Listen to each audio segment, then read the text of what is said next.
Saya mau cerita dari hari ini. Jadi hari ini Jumat tadi pagi Bapak Presiden sudah tiba dari kunjungan ke luar negeri, dari Amerika Serikat, Inggris, Jordania, kemudian UAE ya.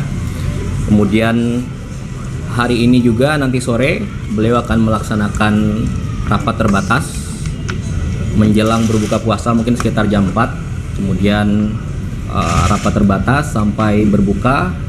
Kemudian mungkin nanti disambung lagi, lokasinya di Kertanegara, tapi tertutup. Itu satu. Kemudian yang kedua, saya ingin meluruskan pemahaman dan narasi yang keliru tentang apa. Jadi kemarin ada sedikit pihak yang menyampaikan bahwa program makan bergizi gratis itu mengurangi program dan anggaran pendidikan, sehingga sekolah terbengkalai, kemudian guru-guru tidak diperhatikan. Oke ya. Jadi saya mau jawab itu narasi yang keliru ya. Jadi singkat cerita begini.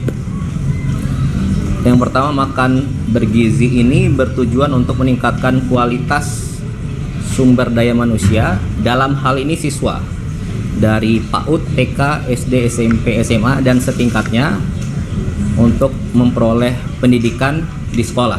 Oke.